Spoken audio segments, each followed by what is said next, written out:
நம்ம ஒவ்வொரு பேரும் நம்முடைய பிள்ளைகளுக்கு முடியை எப்படி வெட்டணும்ங்கிறத கைட் பண்ண முடியாத பேரண்ட்ஸா போயிட்டோம். செல்லு கேட்கான்னு இல்ல, நான் எவ்வளவு சொல்லி முடிய வெட்டிட்டு பாருங்க சரத்தங்க. ஒரு வாப்பாவால ஒரு பிள்ளைக்கு மகன் இப்படித்தான் முடி வெட்டணும் என்று சொல்ல முடியாது என்றால் நான் என்ன தகப்பன்? நான் எப்படி தகப்பனா இருக்கிறேன்? எதுக்கு நான் பாப்பாவா இருக்கிறேன்? ஒரு பிள்ளை என் பேச்சு கேட்கான்ல, அவன் இஷ்டத்துக்கு முடிய வெட்டிட்டு வரான். ஒரு ஓரத்தை சிரைச்சு மேல மட்டும் வச்சுட்டு இருக்கிறான், குடும்பி வச்சுட்டு இருக்கிறான். நபிகள் நான் ஸல்லல்லாஹு அலைஹி வஸல்லம் அவர்கள் தடுத்த கட்டு பெகாம் கட்டு, தடுத்த கட்டு கெப் கட்டு. ஒரு ஓரத்தை சிரைத்து இன்னொரு ஓரத்தை வைக்காதீங்கன்னு தடுத்தது.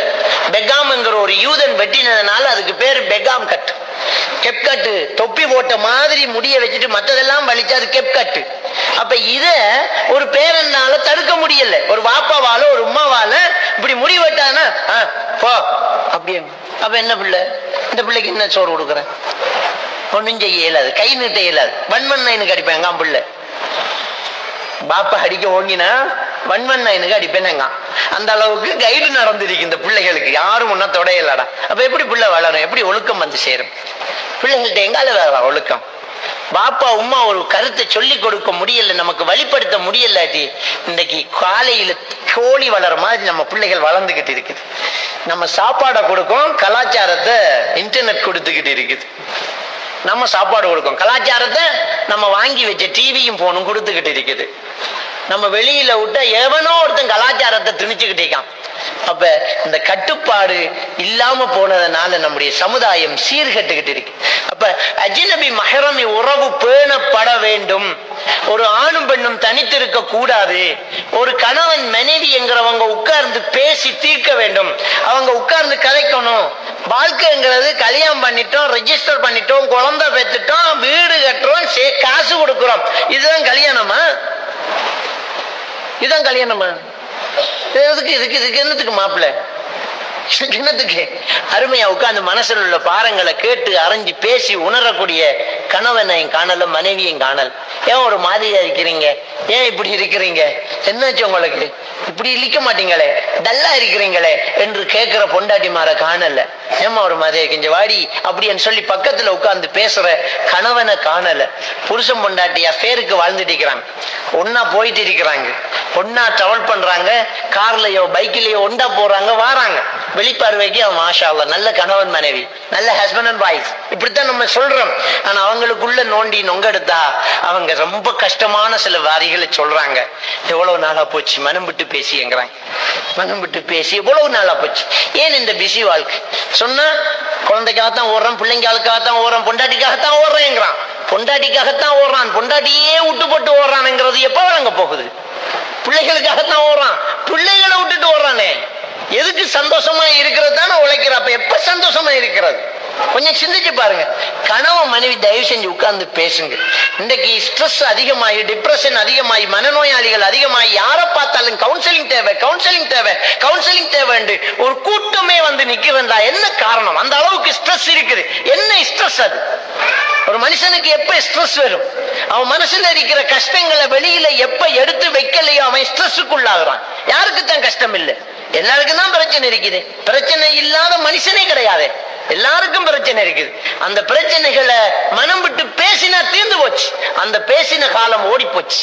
மனம் விட்டு பேசின காலம் ஓடி போச்சு. மடியில படுத்துட்டு பேசின காலம் ஓடி போச்சு. தோல்ல சாஞ்சுக்கிட்டு பேசின காலம் ஓடி போச்சு. கையை பிடிச்சுக்கிட்டே பேசின காலம் ஓடி போச்சு. பாப்பா பிள்ளைய நெஞ்சில அணைச்சி தலையை தடவி என்னடா மகன் உனக்கு என்னடா வேணும் அப்படி என்று கேட்டு அண்ணாந்து பார்த்து வாப்பா முகத்துல எனக்கு இப்படி இருக்கு வாப்பா அப்படின்னு சொல்ல அவர் குனிந்து நெத்தியில் முத்தமிட்டு தலையை தடவி பயப்படாதடா என்ற ஒரு வார்த்தை சொன்னால் அவன் பாய்வான். அவனுக்குள்ள ஒரு சக்தி கிடைக்கும். அது இல்லாம போச்சு. இப்ப அந்த உணர்வு இல்லாம போச்சு. அதை நாம எடுக்கணும். திருப்பி அந்த ரிலேஷன்ஷிப் இருக்கணும். ஒவ்வொரு பேரண்ட்ஸும் அந்த பிள்ளைகளோட மனம் விட்டு பேசணும். பிள்ளைகள் பொம்பளை பிள்ளைகளோட பேசணும், தாயின் தகப்பனும் பேசணும். அதே மாதிரி கணவன் மனைவி உங்களுக்குள்ள பேசிட்டோம்னா, நமக்குள்ள பேசிக்கிட்டோம் என்றால் நம்ம குடும்பத்தில் ஒரு நாளும் அமைதியின்மை ஏற்படாது, வெறுப்பு ஏற்படாது. பழையவங்க சொல்லுவாங்க, சீ என்ற கொண்டாட்டிக்கு கால் பட்டாலும் குத்தம், கைப்பட்டாலும் குத்தம்மா. சின்ன சின்ன விஷயத்துக்கெல்லாம் ஒருத்தி சண்டை பிடிக்கிறான் என்றால், சின்ன சின்ன விஷயத்துக்கெல்லாம் ஒருத்தன் சண்டை பிடிக்கிறான் என்றால் உண்மையிலே அது அந்த சின்ன விஷயத்துக்கு இல்லை. என்னட்ட வந்து உட்கார்ந்து ஒரு கணவன் மனைவி வந்து அவங்க பிரச்சனைகளை சொல்ல ஸ்டார்ட் பண்ண கொள்ள அவங்க சொல்லும் போது சொல்லுவாங்க, எனக்கு சிரிப்பு வரும். இது இல்ல பிரச்சனை எனக்கு நல்லா தெரியும். அவங்க சொல்ல தொடங்குவாங்க, இவர் அப்படி கதைக்கிறது, இவர் என்ன நகைச்சுவை ஆக்களுக்குள்ள வச்சு என்ன கிண்டல் பண்றது, இவர் அப்படி செய்யறது, இவர் இப்படி செய்யற, அவர் சொல்லுவா இவர் அப்படி செய்யற, அவர் சொல்வார் இவர் இப்படி செய்யறது. நான் சொல்லுவேன்மா இதெல்லாம் ஒண்ணுமே இல்லை, இதெல்லாம் சந்தோஷப்படுறது. ஒரு கணவன் மனைவி என்றா நகைச்சுவை உணர்வோடு பேசுறது. நபிகள் நாயகம் ஸல்லல்லாஹு அலைஹி வஸல்லம் அவங்க பேசியிருக்கிறாங்க, நகைச்சுவையை தான் பேசினாங்க. பள்ளிக்குள்ள இருந்துகிட்ட ரசூலுல்லாஹி ஸல்லல்லாஹு அலைஹி வஸல்லம் அவங்க ஆயிஷா நாயகி கிட்ட சொல்றாங்க, அம்மா விரிப்பை கொண்டாந்து விரிச்சுடுமான்னாங்க. அதுக்கு ரசூலுல்லாஹ் சொன்னாங்க, ஆயிஷா நாயகி சொன்னாங்க, நான் மாதவிலக்கோட இருக்கேன், நான் எப்படி வர்றது பள்ளிக்குள்ள அப்படின்னு. அதுக்கு ரசூலுல்லாஹ் நகைச்சுவையா பேசுறாங்க, இன்னல் ஹைலத்த லைஸத் பில் யத், ஹைலு கையில இல்லையே, வந்து விரிச்சிட்டு போமா. எவ்வளவு ஒரு அழகான ஒரு பேச்சு. நகைச்சுவை தான் பேசுவாங்க. முசலமா ரலியல்லாஹு தான் குளிச்சுக்கிட்டு வராங்க. ரசூலுல்லாஹ் மீதி தண்ணியில குளிக்க போறாங்க. அவங்க சொல்லாங்க, நான் பரலாக குளிப்பு குளிச்சது, நான் வந்து பெருந்தொடக்குக்காக குளிச்சுக்கிட்டு வர்றது அப்படி என்ன. அதுக்கு ரசூலுல்லாஹ் சொன்னாங்க, மூமின் நஜிஸ் இல்லையே, அதை ஏன் சொல்றாங்க, இன்னல் மூமின் லா யன்ஜுஸ், மோமின் நஜீஸ் ஆக மாட்டானே, அவன் குளிச்ச தண்ணி எப்படி நஜீஸ் ஆகும் அப்படின்ட்டு அதை நகைச்சுவையா பேசுறாங்க. அப்ப இப்படியாக பேசுறதெல்லாம் ஒண்ணுமே கிடையாது, ஒரு பிரச்சனையே இல்லை. ஆனா வேற பிரச்சனை இருக்குது. அந்த பிரச்சனை தீரணும் என்றால் கணவன் மனைவி உட்கார்ந்து பேசுங்க. நம்ம எவ்வளவு பேரை கவனிக்கணும், எவ்வளவு பிசினஸ் செஞ்சுட்டு இருக்கணும். இருக்கிற கடை போதா அதுக்கு இன்னொரு பிராஞ்சை உருவாக்குறோம் என்றால் எனக்கு இன்னும் நேரம் இருக்கின்றதுன்னு அர்த்தம். இந்த கடை கணக்கு பார்த்து இவனுக்கு சம்பளம் கொடுத்துட்டு, அந்த கடை கணக்கு பார்த்து அவனுக்கும் சம்பளம் கொடுத்து, அங்கேயும் ஆர்டர் பண்ணி சாமான் எடுத்து, அங்கேயும் கணக்கு வழக்கு பார்க்க நமக்கு நேரம் இருக்குது. 10 பேருக்கு சம்பளம் கணக்கு பார்த்து கொடுக்க நமக்கு நேரம் இருக்குது. இன்னும் நம்ம ஒரு பிரான்ச் எடுத்தால் ஓகே. ஆனா அந்த பொண்டாட்டி அப்படித்தான் இருக்கா. கடை எடுக்கிறதுக்கு முன்னாடியும் அவகிட்ட பேச நேரம் இல்லை, 2 கடை செஞ்சதுக்கு பிறகு நேரம் இல்லை. தயவு செஞ்சு அதையும் உங்களுடைய ஒரு ஒரு பிராஞ்சா நினைச்சுக்கோங்க. அதுக்கு கொஞ்சம் நேரம், தயவு செஞ்சு ஒரு நாளைக்கு குறைஞ்சது 1/2 மணி நேரம் ஒதுங்க. 1/2 மணி நேரம் ஒதுக்குங்க. போனை சைலண்ட்ல போட்டு தள்ளி வச்சுட்டு சும்மா பக்கத்துல இருந்து பேசுங்க. ரசூலுல்லாஹி ஸல்லல்லாஹு அலைஹி வஸல்லம் அவங்க எவ்வளவு பிஸியானவர், எவ்வளவு வேலை வெட்டி உள்ளவர்.